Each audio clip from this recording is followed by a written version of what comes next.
Marijana, danas nije išlo, nije bio tvoj dan, molim kratki osvrt na meč. Pa evo, zadovoljna sam, igrala sam protiv dobre igračice, mislim da sam pružila dobar otpor s obzirom da nisam igrala single, to jest pojedinačni meč već duže vremena i zadovoljna sam sa igrom, cura je danas bila bolja. Šteta, ali kakvi su planovi za ostatak sezone? Pa evo, ovu godinu se pokušavam fokusirati više na igranje parova, tako da ću probati veće rangove turnira igrati samo parove, a single gdje mogu upasti. Osim tenisa, uključena si i u humanitarni rad.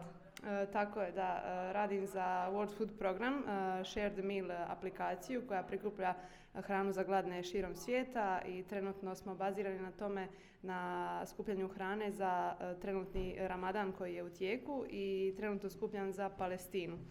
Tako da evo, pozivam sve koji mogu da doniraju koliko god mogu, jedan je obrok 80 centi. Super, hvala ti puno. Hvala.